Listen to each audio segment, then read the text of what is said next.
Welcome back to Freed from Feminism. I am Beth. Hi, I'm Teresa. And today we are going to be talking about women in the workplace. Very, very controversial subject. And you're probably thinking by its title, oh, another episode, another podcast debating the gender pay gap and the fact that women, shouldn't be CEOs. No, that's not what we're talking about. Both of us have worked or are working in super competitive, highly stressful jobs. And we get that to even have this discussion at all is heresy to feminism. But at the same time, we live in the real world and realize that just saying to people, oh, is working really for you? That may not be sufficient for everyone, just because working is incredibly ingrained in our culture. And virtually every household is now dependent upon two incomes. And women are just simply expected to work nowadays by society and themselves, regardless of whether they're married or not. So we're here to sort of examine that and, maybe provide some support in whether or not you feel like you should be working. And then if you feel you have to work, we wanted to be able to provide support in you in the workplace. One of the things that I think we need to clear up too is that our debate here isn't about whether or not women can work. Because I think when we bring up this debate about women working, people automatically assume that if we say, oh, maybe a woman shouldn't be in the workplace, they think, oh, you don't like women. You don't think they're capable. You don't think they're smart enough. And that's certainly not the case. Actually, an interesting fact that I read in a book called Sex Matters by Mona Sharon, she talked about a study done on boys and girls and when they were little and about their intelligence. And it turns out that girls have sort of a tighter bell curve of intelligence, and boys have more of a spread out bell curve of intelligence. So in this case, there end up being more smarter guys than smarter girls, but there's also more dumb guys than dumb girls. So the point here is, our question isn't really about whether or not women are capable of what perhaps a career choice may demand, but whether or not that's the best place for her. In whatever her particular situation is, which leads into my second thing, sort of what you're talking about whether or not, regardless of whether they're married, we're expected to work. Well, is that best in your situation and your state of life? And secondly, the type of job you're doing depending on that state of life. Exactly. And, this reminds me of our last podcast, Beth, where we talked about the difference between equality and equity. And I believe the gut instinct of all of us, including probably us just a matter of months or years ago, was to get this sick feeling in our stomach when someone says, oh, should women be in the workplace? Well, number one, no one ever says that anymore. But, if you happen upon a random Facebook quote that said that, you get this sick feeling like, of course, we're worthy to be in the workplace. We can do things just like males, blah, blah, blah. And that's the equality argument of, juxtaposing our traits and our characteristics and our skills one to one, when it really is more about equity and individual characteristics and skills that are inherent in each sex that we're never supposed to be competitive against one another. And personally, I really resent and deeply resented in the past the ideology of feminism when they say that staying at home is a lesser vocation, a lesser job. It's kind of just, if you can't make it in the real world, just go home and be, a mom, kind of thing.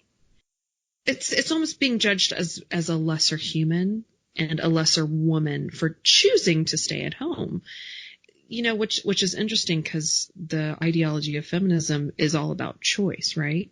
Mm-hmm. It's all about, you can do whatever you want to do, what you choose to do. Well, has anyone ever asked women what they want to do?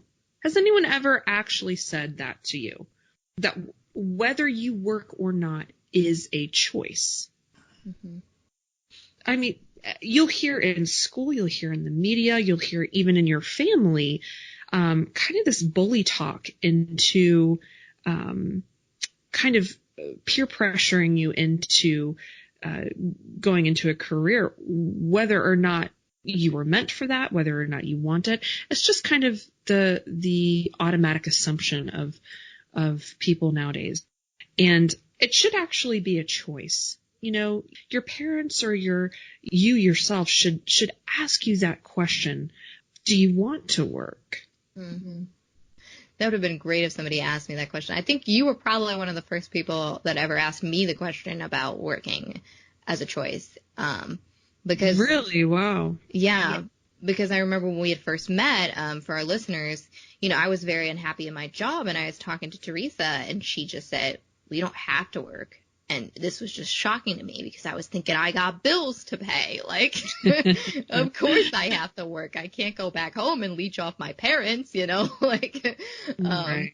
so there's that, but there's also sort of this, they make it look so charming and exciting career. Glamorous. Yes. Ask the little girls. You can be anything you dream of. Doctor, sure, you could be that. Engineer, sure, you can be that. And, this is instilled in us at a young age. So sometimes we're not even thinking of it as something you can choose, because the alternative would be like, but then I'm not going to help the world and do all these great things. And I think that is what we're seeing, as you mentioned before, that when women are doing the beautiful vocation of staying at home and raising children, you have moms who start to feel like they're unworthy, that they aren't contributing to society in any way, or perhaps they're, Catholic and they think that they're not doing God's will at all because they're not sitting there and praying at what, career they should have to help people. And so then it's detrimental to that particular lifestyle by sort of forcing it on, forcing this, not even this choice, but this, you have to do careers. Now you have women at home suffering, but also the women in the workplace suffering. That's right. That's right. And that actually brings us to our second point in this podcast is, if you have to work for any reason, we are certainly not judging you by any means. Please do not take that away from this podcast. We know there are very legitimate reasons why people have to work. Both of us have been or are in that situation right now. Mm-hmm. So we are very much on your side, and we have a lot of sympathy for your situations. And just know that there are ways to make your life easier when you're at work. Knowing, you're post-feminism now, you've realized how dangerous it can be to your life and your husband's life and your family's life. There are ways to not get around it, but just make your life a little bit easier while at work, and also to eventually find a way out if you desire that. Yes, no, exactly. I mean, as somebody who works right now in my particular situation, it's best for me to have a job. And it's tricky sometimes to think about, how you behave at work and where your work is. And especially post-feminism, you may find, if you get to that point, that it's one of the most difficult things for me is that, I don't want to be at work. I don't feel like it's a good place for me. It's not really enhancing my life in any way. I don't feel like this is the best way for me to influence other people, as Christ would influence other people. But, sometimes you're stuck in those situations where you do have to work, where whatever you might be in. But I mean, there's ways out of that. It might be a change in career for some people, or otherwise it might be just certain things to perhaps enhance your life at home, that it makes it all the better to have to go to work every day. Those are good points, Beth. And just to remind everyone, Beth is an engineer. She is no joke, an actual professional woman who is making this shocking decision that she doesn't want to be at work anymore. So if there's anyone out there that just thinks, oh, well, there's no way I could leave my job. If Beth wants to leave hers, then pretty much any of you can. And sometimes, and it's one of those things too that at one point in time I did like what I was doing. Like, it wasn't always like I was forced into engineering and I, hated it the whole time. I mean, at times I really did enjoy what I was doing. But yeah, exactly. It's tricky. It is tricky. And let's, in a minute, let's talk about like some practical, just, things that we can all do to, make our work lives more helpful to our femininity, or to maybe exercise our femininity more, and also, talk about some ways to perhaps get out of the 9-to-5 work bubble, eventually. But first, Beth, I wanted to ask you, this situation we find ourselves in of, that we mentioned earlier, about how our society is pretty much based upon a 2-income, family now, or at least that's the thought pattern. Is it possible to go on one income? Yes, but you're not going to be doing as much as your friends. You're not going to be spending as much. You're not going to be having as many vacations, etc., which a lot of people are not willing to do. So the wisdom is that a 2-income family is pretty much required now. Why do you think that is? Well, first off, I think some of it is our perception. Like, there's a book by Susan Venker called The 7 Myths of Working Mothers that's actually pretty interesting. She's not religious in any way. She's actually just a secular woman who used to be a feminist and sort of went off of that. But she talked about how a lot of it is sort of in our heads, where we feel like we have to have 2 incomes. In reality, we don't. And this can be a little tricky for some people because they'll say, oh, well, like I've already done the common things like give up cable and Starbucks and like I still need money. But she sort of goes into that in her book about how it's still possible to afford with 1 income. Because most of, for particularly mothers, most of your income will probably be going to daycare, because if you've actually ever looked at daycare costs, they are extremely expensive. Extremely expensive. And then when you have kids, most places don't give you paid maternity leave. So for those 12 weeks or whatever you're gone, you need an income. And so it kind of adds to the complication of the system. And what I'll say here may be controversial next about why I think it actually is why we're on the 2-income path. When we were in the 60s and a husband could easily support his family with 1 job and no college degree, I think it perhaps might be communism, which has infected America, because communists were all about the working party and like everybody working for, I'm not a government degree major or anything like that, but they wanted people in society working, the men and the women. And they wanted to be able to raise the children by the state. So I think that perhaps the way America's gone into both men and women are at work contributing to the society in that way, and now the children are being taken care of by state-run daycares and schools, they sort of have this system that they were aiming for. I don't know what you think about that, but. Yeah, so Beth, you are completely right. I do not have the quotes in front of me right now, but Karl Marx explicitly tied the gender equality that he saw and the inequality he saw in the economic sphere as well.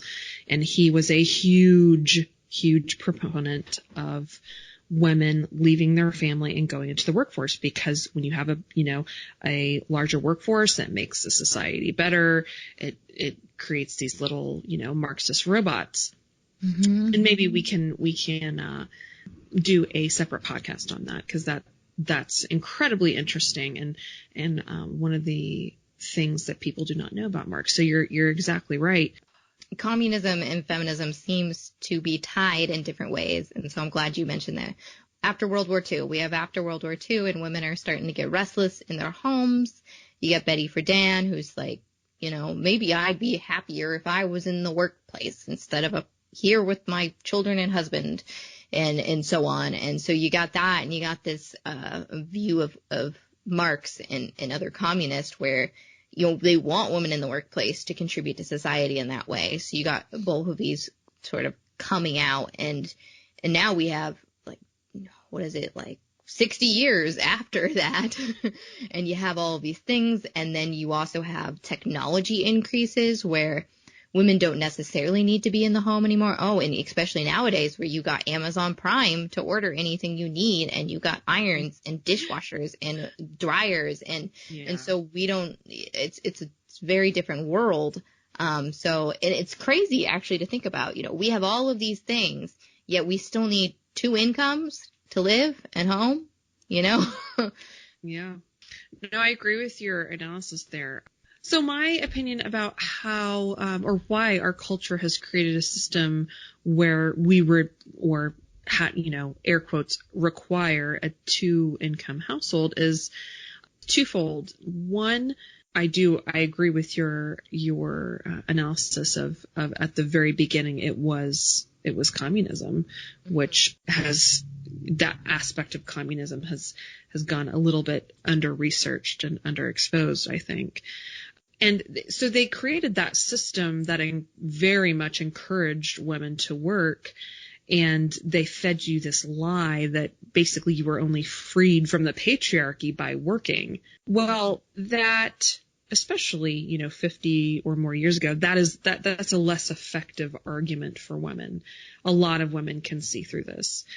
And then there's the second aspect, which it's materialism, especially in the United States.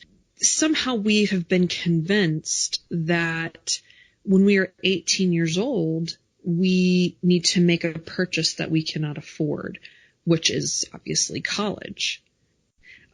And, for example, have you ever wondered why colleges are made up of 60% women? 60%, not 50-50, 60. And it's rising. The modern materialistic system targets women and creates a situation where we can't afford to stay home. It's a bit of a con, to be really honest, because when you think of all the corporations and the institutional structures that would have to quite literally be in cahoots with each other to just entrap as many people as possible, it's quite shocking. I mean, that sounds conspiratorial, but I mean, all you have to do is look at Sallie Mae and the university systems. Mm-hmm. As a 17-year-old child, you can walk into a financial aid department and both the school and the lender is going to pressure you into signing your life away. Yeah, it's true. And they, like we mentioned before, they make it look all glamorous. They look at what you can do. And women, we go for it because we want to help. We care. We want to be there for others. And that's primarily why you see women going into careers that involve more personal interactions with people. So then they get stuck there. And I think, and it can also be luring, like you said, the materialistic view to an 18-year-old wanting to choose a life of career because they don't understand is that they want this financial incentive in a way. They don't think about the loans, but they think about the fact that, I can make my own money. I can, buy what I want and stuff like that. And that can sort of lure them in too. But it's so interesting because, we say all of these things and we might give a snapshot of these careers to women when they're, 17, 18 going into college, but they don't really understand what it's like in the workplace and how you only get a certain amount of vacation days. So if you live far from your family, sorry, you're only going to see them at Christmas and, cause you're sick the rest of them. And how if you finally do decide to get married and have children and you're blessed with that, how you have barely any maternity leave and most likely it's unpaid. And that means your entire pregnancy, you're going to work miserable because you don't have vacation days, and two, you don't have maternity leave. So, so you get all of this together where what society has come up with us for is that they want women to work, and they force them. I mean, we say force them into it. I mean, women are willingly jumping into it. We willingly jumped into it, but now we have all these women at work who may later on decide that they don't want to be there, but they feel the need because of how our culture is with this, 2-income household, or the materialistic needs she may feel she has. Mm-hmm. Yeah, it's a willing jump, but it also almost an unmanageable amount of peer pressure also. Mm-hmm. We as women are very susceptible to that, especially when you're 17 or 18. I mean, man or woman, you cannot make a cogent, long-term decision when you're that age. Mm-hmm.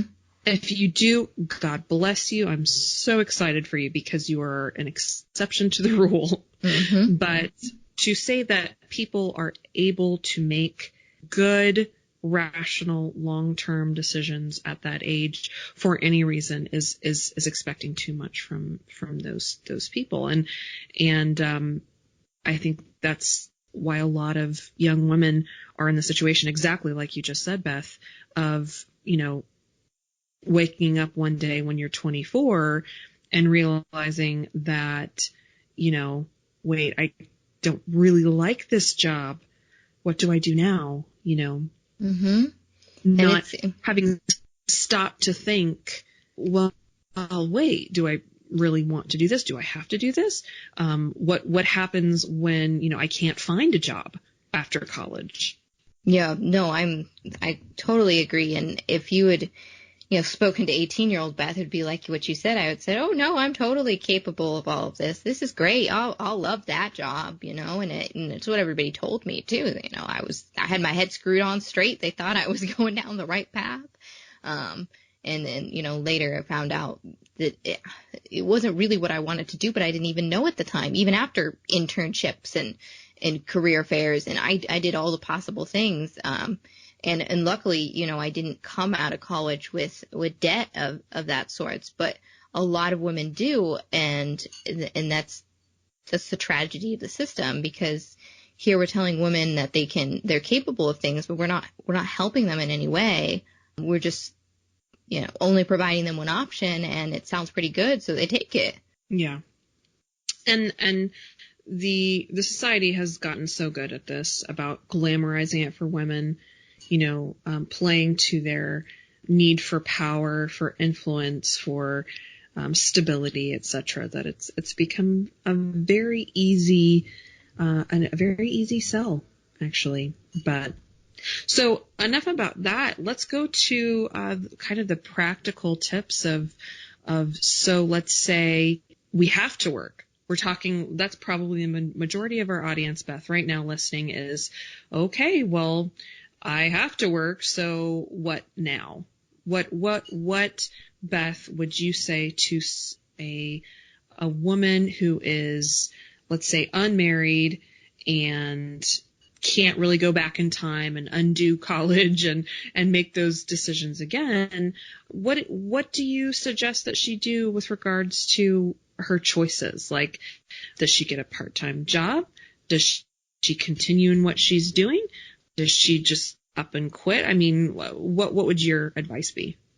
Wow, this is a question here, because I wasn't too long ago in that sort of situation, unmarried and at a job and not happy at it. I would say she can stay in the job, which is ultimately what I did, mainly for the reason of, at the time I was dating my now husband, and we knew that we wanted a family one day. So this, I work now to that very reason, because money could eventually help that particular situation. So there's that. It depends on her situation about whether or not, I guess, being if she's in a relationship, I would say that if she isn't, look for ways to sort of pursue, and we'll release a dating episode eventually to help those women. pursue marriage and family life in the future. If she hates her job, I would say, and she doesn't feel like she needs it for any reason, she could quit. And I would say that she should try to find, if she does need an income, a job that would be able to help her in her femininity more, particularly jobs that might help her be a mother one day. It could be childcare jobs, and it could be other sorts of caring type jobs, teaching. Usually the jobs that women typically gravitate towards anyway. So I would say those are particular situations that she could be in. I actually always found myself jealous of women who did church-like jobs, because I was like, oh, you should be making more money. And, and I think I said all of that because I was, stuck in the job of an engineer, and thought that, oh, these women can only get by in these low-income jobs because somebody's helping them, and I didn't have anybody helping me. Perhaps why I felt bits of jealousy in that sense. But if you have that situation, you really could get into more of a church-like job, because then it will be easier to practice your Catholic faith out because it's right there, versus, working in a secular position. So those are the things that I would say. What about you, Teresa? Oh, those are all great. Yeah, I don't think they're, kind of like you indicated, there's not like a one-size-fits-all answer here. Mm-hmm. I think it's very personal. I can see both sides of it, actually, because I was fortunate enough to be able to do kind of like the dramatic up and quit kind of thing about, I guess, 4 years ago now. And while that was extremely liberating, it was also very confusing, because I had, I thought vaguely what I was going to do, but I didn't know for certain. And it was extremely drastic. It required a move to a different continent, to a different country that spoke a different language. And so that, God actually interrupted that route and had me meet my husband, and life changed. But and it was like a romantic movie. It was unreal anyway. Oh, it was wonderful. So I have experience with that, but I'm now, I may be in the position, we're about to have a baby now, but somewhere down the line, I may have to get a part-time job. So, just because of, the society we live in, it's very expensive to live, Mm-hmm. So I would just say for anyone who's listening, just take a really deep look at your life, pray about it, and ask, number one, what is your vocation in life? Mm-hmm. And number two, how can you pursue that vocation to its fullest extent with regards to a job? So if you are married and you have children, obviously the very first priority is your children. That's a no-brainer. So putting them before 2 vacations a year is probably a good idea. But if you're single and 23, you may not need to do that. And if you don't plan on getting married in the next year or two, working and just kind of learning the feminine characteristics and skills and attributes in the workplace, it's not impossible.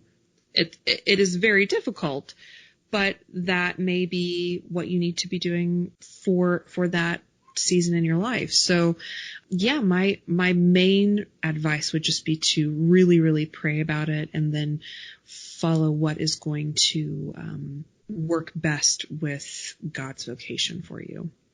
Mm-hmm. No, I love that, especially, pursuing your vocation first, ultimately your faith and keeping up that prayer life. But then also, where is God calling you, and how can you get to that particular situation?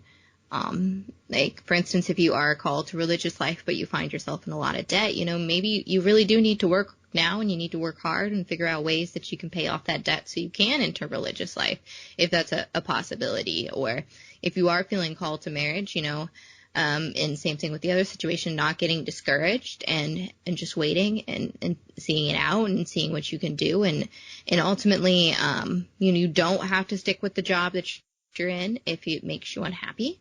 Even if it does require a pay cut, you could switch.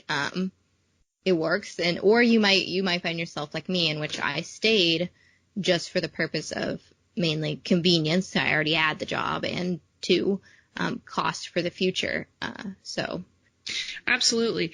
And think of all the other options. If, for example, you have the luxury of up and quitting, or just scaling back to part-time, or even, doing an entrepreneurial kind of thing. Think outside the box. Like, if you don't want to work in that traditional 9-to-5 office, think about the multitude of opportunities there are for other things nowadays. I mean, we live in probably the most ideal time in history for a woman to support herself with various means. I mean, just think about all the possible jobs just using the internet. Not including if you have a musical talent, and if you do anything with art, if you do anything making something that you can sell. I mean, there are just so many opportunities. I know of a lot of women who sell things on Etsy.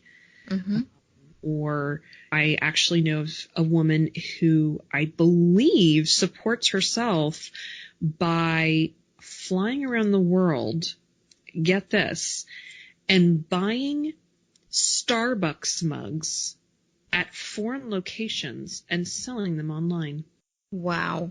I mean, I've heard of similar things, like finding bargains at local stores maybe and reselling them on Amazon or some other place, in which you would make a lot of money off of that too. But yeah, you can do virtually anything. Yeah. Yeah. That's not even mentioning, if you're an Instagram star, or if you're a YouTube star, I mean, those people are making some really legit money nowadays. So the sky is quite literally the limit on potential job opportunities now, that you can stay at home or, fly around the world buying Starbucks mugs. Starbucks mugs. There you go. No, I think that's especially helpful even for women who are married with children, or even single moms, in which they find themselves in the situation where, you gotta support your family. You need to work. So, in those situations, I'd say find jobs that you could be around your children as much as possible. So those at-home jobs, if you can, part-time jobs, and figuring those things out. And, oh gosh, I know finances are tricky. We're not being completely impractical here. I actually come from probably one of the most frugal families ever. So I know, like, mini trips to the dollar store and, all those different things to save money. It's possible, it's tricky, but it can help, and the type of work, and it's really, it's not even just the cost, it's that time. What does your time allow you? Is your job flexible in the hours? If you have children and your job doesn't like you to leave at lunchtime because you have to go meet your kid who's sick at the nurse's office, then, maybe this isn't the right job for you. So maybe finding a more flexible schedule. But maybe if you're single, you want a job that you work as much as possible to make more money, because, you feel in that case better about saving up because you have the time. It depends. Yeah, absolutely. And especially, just one last thing for me is, if you do have kids and you're in a situation, where your husband is no longer around, or is overseas, or whatever the issue may be, is a wonderful priest told my husband and I when we were actually on our honeymoon. He said, never underestimate the Blessed Mother's generosity. And we've never forgotten that, because God is watching all of this. He knows exactly what you're going through in your life, and he is just desperate to help you if you will just call out to him and pray to him and actually want his help. So if you want to do one of these things, yes, you act in extravagant and faith-filled ways, but also know that if he wants you to spend more time with your children, that is your vocation. That is the most important thing in your life. And, with faith and trust in God, God willing, he will help you do that as soon as his will allows. That's so beautiful. Exactly. And I think those words can be so inspiring for any woman in any of these states of life that we've described, single, married, children, old, young, and being able to take that and encouragement into their workplace. And then maybe we could also do an episode later too about some of the things you can do in the workplace to make yourself feel better, about being a woman and about being a Catholic. Yeah, absolutely. Yeah, different things. Do you have anything else on this subject before we sign off today? I guess I would just like to, again, tell women, it's tricky in these conversations about women working because it's all about, whether or not they're capable, and, we're strong and we are capable. But don't always think this is the best place for you. Even if society is saying it, even if you feel like it is, even if you're saying, well, I love my job and I think it's great and I'm helping people, really stop and pray and think, is this the place for you? And then think about how you could be able to influence people in other ways, as we've mentioned, as a single lady or as a mother at home. And then if you do find yourself in that situation where you really do have to have a job, and perhaps it's a job that you don't like, don't lose hope. There's so many saints you can mention who are in situations that they're not too happy with, So don't lose hope. There are ways, but it's going to be a different attitude after you kind of come out of this feminism. You're not in it because, oh yeah, cool, I'm working, this is fun.